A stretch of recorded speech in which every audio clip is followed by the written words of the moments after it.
you've got no plan. And the reason they're saying that is because they know that your credibility out in the electorate on the economic management of this country has been shot to pieces. You've concentrated mostly on a negative campaign. Do you deserve to be re-elected on that basis? Yes, because the economy is growing again. We're going to get back to strong rates of employment again. The economy is growing now, not in the future. It's happening right now.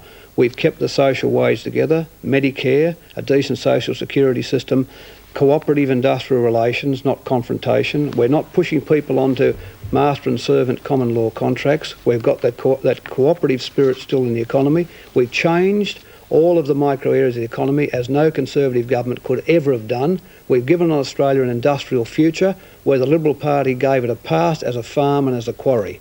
It's now able to lock itself into the Asia Pacific, selling innovative products produced from the product of our education system, because only we have decided to bring Australian kids through secondary school and put them into tertiary education and into TAFE.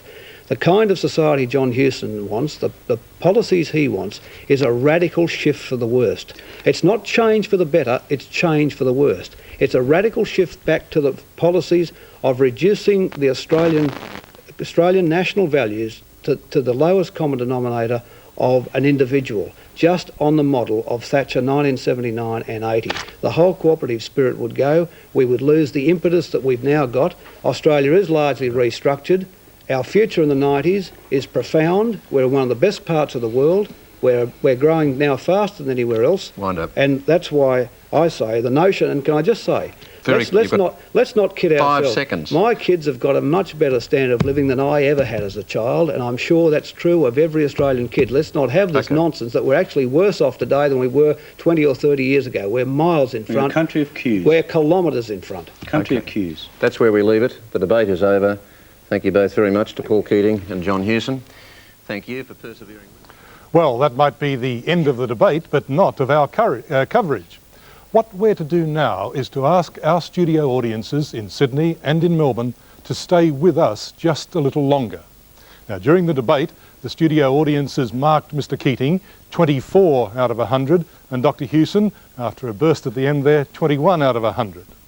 But what we want to know now is who the audience think, on reflection, won the night. Now, ladies and gentlemen, if you think that Mr. Keating won, please turn your knob all the way to his side.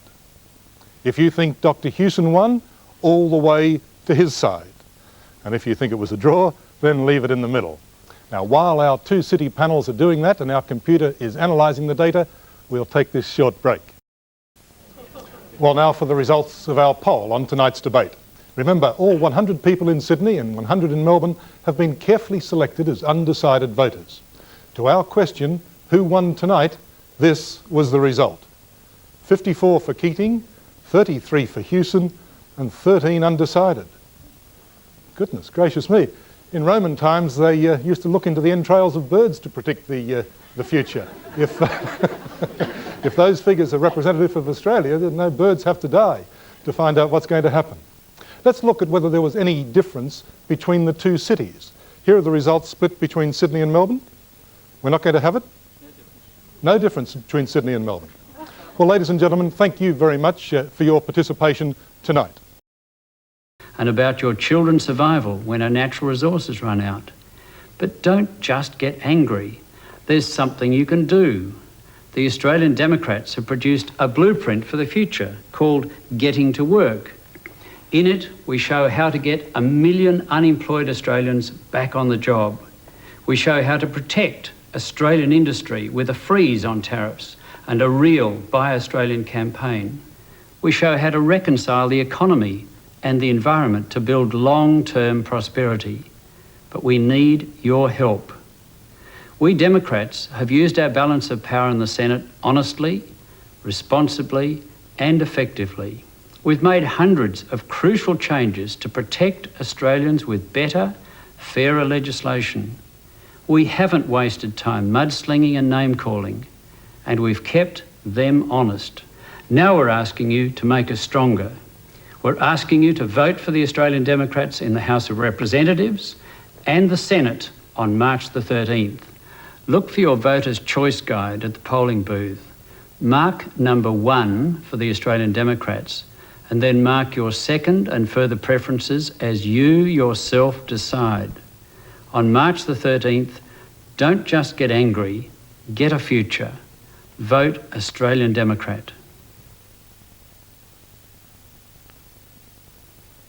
Authorised by Senator John Coulter, Australian Democrats, Canberra. The AMA's ad, for example, Dr. Shepherd, you had on Monday. There you go. You see it on the screen now. That was, and then you turn the page, and Dr. Christie had one in there, which is basically saying that there you go. Medicare will double healthcare costs for the majority of Australians. Why is that, Michael? Why do you say that? Because this is fact, Ray, that healthcare costs will double. Under the coalition policy, what will happen basically is that the patient will no longer have the option of paying of bulk billing universally. He'll have to pay for his medical care up front. The fee will rise. I know the AMA advertisement says that it won't, but in fact, even if it doesn't rise, if the fee charged is just the same as what doctors are charging now, healthcare costs will double for the average person. And that was very well illustrated, I think, in the advertisement with examples of people, for instance, attending for a middle ear infection or to go and have a pap smear. These are sort of common examples that I see every day. But Michael, you're both honourable men. Let's give you that. You can't both be right. It's like Dr. Houston saying he's got 2 million jobs and Mr. Keating saying he'll produce no jobs. No, well, I don't think we are both right, Ray. I think that I am right, and I think that I'm... All right, well... And I think I'm being honest about it. I think that basically there's a bit of a furphy here when we are told that fees won't rise and that therefore costs won't rise, but fees don't have to rise for costs to double, basically, for the average patient who comes into the surgery. And anybody looking, I won't sort of delineate what was in that ad and the particular example, but anybody reading that can see that that is in fact what will happen. All right, Bruce, I'm sure, like Michael, you believe you're right. I know I'm right. You know you're right too, eh? Okay.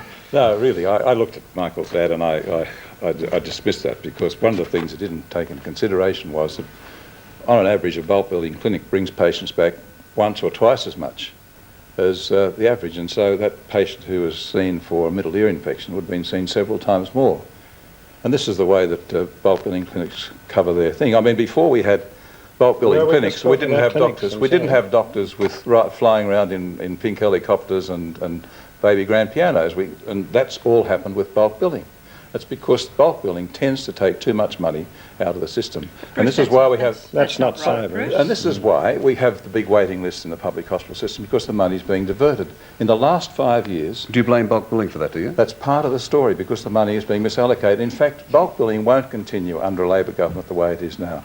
There'll be an increase in the Medicare levy. It's already mooted to go up to 2.5% by Mr. Gear, and we can't get the Prime Minister to deny that. The money's going to come from somewhere. The blowout in the number of services given under bulk billing is unsustainable. Now, last year, Mr. Howe cut out bulk billing. Remember when he brought that in? And there was a big kerfuffle and it all had to come back in. But they can't fund it. So don't believe that bulk billing is going to continue as it is now. But again, you see, we're left, it seems like everything in this debate this year, we're left with two sides, whom we should believe on both sides, but you're at odds, you're categorically different. Now, why do you Well, we're not disagree? really, right? I don't think we are at odds. I think basically that certainly under a coalition policy, universal bulk billing won't continue. Under a Labor policy, there's been no move, as far as I'm aware, to discontinue bulk But there's billing. even confusion today, Michael, isn't there? Today we're not quite sure. Well, Now there's we've a lot been of told today confusion. I was interrupted. Can I just Go say on. there that all pensioners and healthcare card holders and people who are at a disadvantage will still be able to be bulk billed. It's the people now who can afford to pay, or who can at least afford to see what they're being charged. And the problem now in the bulk billing clinics is that people sign what is a blank cheque to the government. They often sign the cheque before they see what the service is filled in at the top. They're filled in later. And that's illegal, but it happens all the time. It's an evil system. It doesn't work properly and it can't continue. It just is unsustainable. But could I say, Ray, that with respect to Bruce, a couple of things about the abolition of bulk billing. It will cause... It's not totally abolished. I accept that. It is going to remain for what you would call the social welfare recipients of this country, which is about 4 million. Right. 13 million Australians will lose their right to bulk billing. And the people that will be hardest hit, and it will cause great hardship, will be to low-income families, to self-funded retirees, to students who obviously will ultimately have to pay, whether they pay up front or whether they have to go and stand in a queue and get the lower Medicare rebate back, 75% as opposed to 85% currently, they will certainly have to pay. Now, what We will always look after hang on a them, minute, always Bruce. have. What is of great concern? Well, I think that's a very patronising, charitable no, it's not. attitude to We'll have. always for have to people do it. Who clearly, at times of great stress, when your kids are sick, you know, the thought of having to worry about paying for that is something that only adds to the burden and the stress of worrying about sick children or sick members of the family. Now, where are those people going to go? Those people who don't have private health insurance because the tax credits and tax surcharge offered by the Coalition simply do not cover the cost of private hospital insurance. And everybody knows that. So But you're in favour of the double system now, aren't you? The dual yes, system. we respect Okay. the right of people to have a choice between public and private. But those people who will remain uninsured, who can't take advantage of bulk billing, where will they end up? They'll go back through the accident emergency centres of our public hospital system. Well, that's not so. Hang on a moment, where we you have think been going trying to to get them out of. One of the things that we've been trying to get a lot of people to do over the years to relieve the waiting times of our accident emergency centres has been to use the 24-hour medical centres who do bulk bill. Now, if they can't bulk bill for the vast majority of the population, those people will come back through our accident emergency centres and we will see a continuing problem, no relief of waiting times, in fact, if anything, an exacerbation of All it. right. And we do obviously have a time problem. Can I ask you, Russell, I mean, the fact is that private health insurance is dropping, the percentage of that. What does that mean in the long run?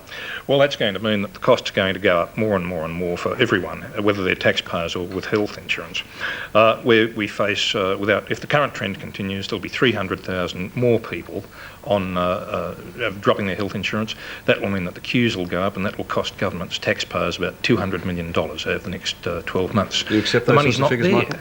Michael? I accept those sorts of figures perhaps, Ray, but I don't see that waiting lists in hospitals, if we're talking about surgery, right? I think Pat was talking about waiting lists in casualties.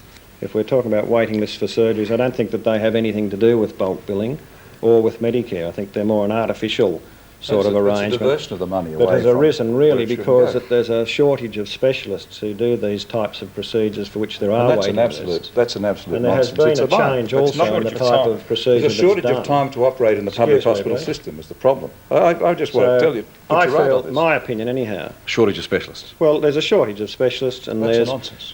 an increase in the type of procedure that's been done. For instance, coronary artery grafting, Right. hip replacements, that type of thing. I have And lots I of young don't think- doctors who want to work in the public hospital system and can't get in because there's not enough money to pay for the nursing and for the theatres and for the whole things that they are being rationed now, and the amount of work they can do. I can produce any number you like of doctors who want to work in the public hospital system and they can't get in. But you don't want to get rid of Medicare, you just want to... We need a safety. overhaul We it. need a safety net for the people who can't look after themselves, and that's what Medicare should be. But don't we have that those now? Don't we have a safety net now? But it's unsustainable, Ray, because it covers everybody now. It covers the wealthy now. Mr. Keating and his family have used the public hospital system quite a few times over the years, and it's unfair that they keep out somebody else. There are 2 million people who've dropped their private health insurance in the last 5 years. They're now using the public hospital system, and they're keeping the traditional use of the public And hospital why system shouldn't they out. use the public hospital system? Well, we can't afford it. The public hospital I think system everybody can't should cope have with it. equal access to healthcare in a country Well, like we agree with that, Australia and where they're the not getting basic it, and they're not getting it should now. be available. Thank you. They should. Everyone Everybody should should be able have equal access We to agree with healthcare, the whether Prime it's Minister. Mr Keating or anybody else. You've got And people like the whether Prime Mr Minister Keating happens to be on a good blocking income, he should still have access to public healthcare. You've got Okay. people like the Prime People Minister can't get blocking beds. The Prime Minister, sure, Medicare's fine for the Prime Minister. He goes into a public hospital, he gets the VIP treatment. He doesn't see the patients who are lying in trolleys in corridors because there's not enough money to give beds to them in the public That's hospital. your motive and why. All right, so quite clearly, I mean, you get applause on both sides of this. I must say, having read your speech in the National Press Club and read the stuff that you've put out as well, that I'm still left confused. I mean, as I'm sure most Australians are, that the danger is that you get two medicos on both sides who disagree totally. Ray, the common sense is you can't sustain something for free forever without getting it overused. So you think That's if we don't exactly change now, we're in dire straits? We're in dire straits, I know that. And you think if we change now, we're in I dire think if we straits? change now, we're in dire straits. I think a new system would be totally unfair. Totally really. unfair. Last word. My view is that the Coalition's policy will do three things. It will cause great hardship, it will not solve the waiting times problem, and it will push costs up at the expense of the vested interests of the doctors and the health insurance Well, funds. thank you, but we will be totally and utterly nationalised in 3 years of Labor. We'll all be public servants and people will get the care that a public servant can usually give. Maybe that'll be good for patients, but not for doctors, perhaps. Russell, last word now. Well, I think Bruce has put it on the line. If we go on and nationalise the system, we'll have 7 million people on the waiting list, more than there are today, and we'll have bureaucrats in Canberra deciding how you're treated, where you're treated, and if you're treated. All right, we thank you all. Patricia, we thank you. Michael, we thank you. Bruce, and Russell.